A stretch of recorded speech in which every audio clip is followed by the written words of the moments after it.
Selamat pagi anak-anak. Pagi. Oke, sebelum kita memulai pelajaran pada hari ini, alangkah baiknya kita berdoa dulu ya. Ya. Kita awali dengan tanda kebenaran Kristus dalam nama Bapa dan Putra dan Roh Kudus. Amin. Oke anak-anak, jadi minggu lalu kalian sudah paham kan tentang kisah penciptaan? Sudah Pak? Sudah, Pak. Oke, nah untuk sekarang kita akan membahas tentang lingkungan hidup. Nah, lingkungan hidup yang di Bapak maksud adalah lingkungan sosial. Nah, sebelumnya kalian tonton dulu video ini. Baik, Di Pak. Indonesia ada beragam agama. Ada Islam, Kristen, Katolik, Hindu, Buddha, dan Konghucu. Dalam menyikapi perbedaan agama ini, kita hendaklah bersikap saling toleransi serta perlu memahami konsep moderasi beragama. Singkatnya, moderasi beragama itu adalah berada di tengah, tidak terlalu ke kiri ataupun ke kanan. Beribadah sesuai dengan Nah, sudah kalian tonton video tadi? Sudah, Pak. Nah, apakah kalian di sini ada temannya yang beda agama? Ada. Bagaimana cara kalian agar bisa akrab dengan teman kalian? Saling menghargai dan menghormati. Keluarga itu beda, Pak. Enak nggak hidup kayak gitu? Enak. Nah, Kita bisa lebaran ke tempatnya dan dia bisa natal ke tempat kita. nah, sekarang Bapak ingin kalian mengamati gambar yang ada di layar ini ya. Iya. Nah, coba kalian amati dulu. Itu kayak sudah kan. Apa yang kalian amati di sini? Madura, orang Dayak. Orang Islam, orang Cina. Beda suku, beda beda agama. Tentram nggak mereka? Tenang, bahagia. Bahagia tertawa suka. Nah, inilah teman-teman. Inilah adik-adik bagaimana lingkungan mengubah cara berpikir kita untuk menjadi lebih baik. Kalau kayak gini kan enak kan? Kita nggak ada kayak saling membenci, malah akur kayak gini lebih enak. Betul gak? Betul. Nah, karena lingkungan itu yang membentuk kehidupan kita. Lingkungan sosial itu sangat perlu dalam membangun kita, terutama melalui komunikasi yang baik. Seperti yang ada di kisah Lukas bab 2 ayat 41 sampai 52. Nah, ada yang bawa Alkitab nggak? Nah, sekarang coba buka Lukas bab 2 ayat 41 sampai 52. Sudah, Pak. Nah, silahkan baca. 1, 2, 3. Nah, sudah dibaca semuanya? Sudah. Apa yang ada dalam isi Injil tersebut? Yesus dipersembahkan.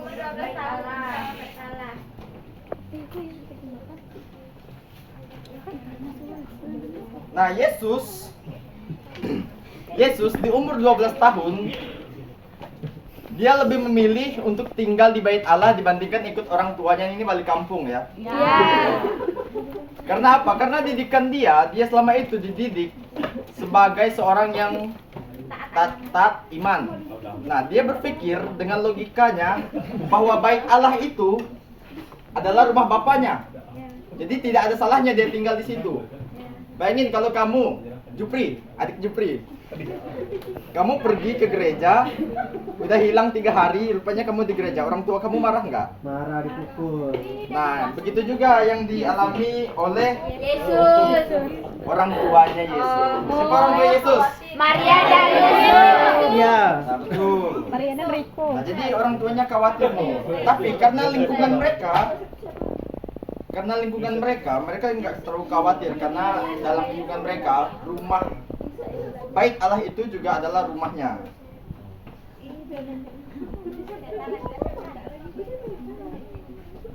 Nah, untuk di kalian sendiri kalau di sekolah, apakah lingkungan sekolah itu mempengaruhi kebiasaan kamu? Iya. Contohnya bagaimana? Nah, Paskalis gimana? Nah, pas kali. Contohnya pada saat berteman, Pak. Nah, salah satunya ada lagi dah. Sina tadi tak orang Jepang mau jawab. Kalau kata Sindang kawannya berujak, dia merujak juga. Oh gitu ya, bahaya sekali tuh. Nah, menurut kalian semua nih, mengapa kita harus hidup di lingkungan yang beragam? Supaya ada toleransi, Pak. Biar kita menghargai suku. Sesuai dengan yang baik dan supaya Indonesia juga Pak. Biar kita bisa menghormati. Betul. Nah, karena kita hidup di Indonesia, lingkungan kita itu beragam ya. Iya. Tidak satu ya. Boyan. Nah, sekarang Bapak ingin memberikan kalian tugas. Kalian tulis tugas bagaimana lingkungan kalian di rumah dan di sekolah mempengaruhi kebiasaan kalian selama ini. Entah bagaimana Iya. kalian bersosialisasi dengan teman-teman kalian yang berbeda agama dan lainnya. Terus juga kalian Bapak minta untuk menuliskan doa syukur yang sederhana kepada Tuhan atas lingkungan yang beragam yang diberikan oleh Tuhan. Mengerti semuanya? Mengerti, Pak. Berapa menit?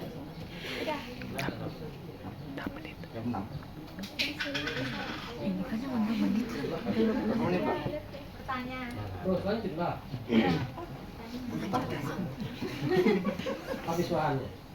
Pak, saya mau bertanya Pak. Ya, silakan. Bapak sendiri bagaimana cara menyikapi dengan teman sebaya Bapak yang beda agama? Nah, untuk Bapak sendiri, bagaimana cara Bapak menyikapi teman Bapak yang sebaya agama? Nah, misalnya nih, mereka ada perayaan, misalnya Lebaran. Nah, ini Bapak ini datang ke rumah mereka nih, buat cari makan. Nah, terus bersosialisasi. Juga, misalnya mereka ada acara, misalnya mereka butuh tukang parkir gitu, karena kan mereka kan pasti doa semua nih yang seagama dengan mereka. Dan biasanya mereka nyuruh Bapak dan teman-teman Bapak yang agamanya lain begitu. Pak, Bapak enggak malu ke numpang makan rumah orang? Enggak. Itu diajak, Itu banyak diajak. Wih, Jupri nak beli gitu. Kamu mau makan rumah Bapak? Ya. Bapak kalau bapak guru ya, bapak juga enggak ada duit. Mana kalau Bapak ketemu sama orang yang tidak bisa toleransi? Nah, bagaimana cara Bapak bertemu dengan orang yang tidak bisa toleransi ya? Ini pertanyaan yang bagus sekali. Jebar. Bentar, saya. Nah, sikap yang Bapak ajakan, Bapak pertama bertanya dulu, kenapa kamu bisa seperti itu? Nah, berarti kan itu kan terpengaruh dari lingkungannya yang udah mendoktrin dia, mengajarkan dia dari kecil untuk membenci orang yang berbeda agama karena dianggap kalau bahasa kasarnya kafir.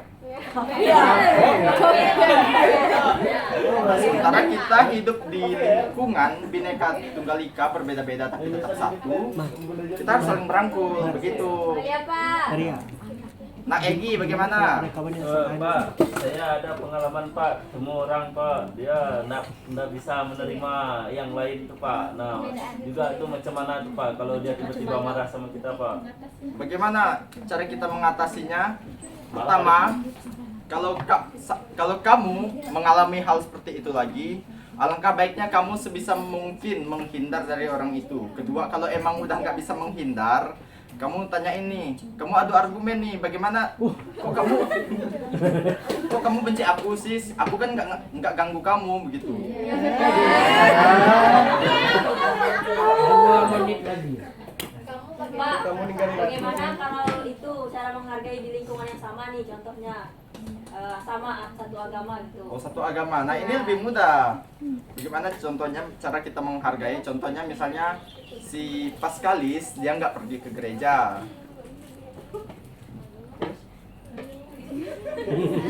Si Paskalis nggak pergi ke gereja. Nah, terus si Jupri, nengok dia nih. Jup. Siapa namanya? Paskalis. Ayolah ke gereja gitu kan. Nah, itu menghargai dalam iman. Kamu mengingat si Nak Jupri mengingatkan Paskalis untuk pergi ke gereja begitu. Pak, kalau beda agama tapi dia sayang gimana Pak? Ya, Bapak sendiri juga nggak bisa menjawab pertanyaan ini ya. Ini karena pertanyaan sangat berat. Nah, mengingat waktu kita yang sudah habis, Bapak rasa Bapak rasa kita sudah cukup ya untuk hari ini ya. Jangan lupa tugas yang Bapak berikan tadi kalian kerjakan. Oke? Oke. Baik, sudah. Terima kasih. Tepuk tangan untuk kali. Bapak, Amin.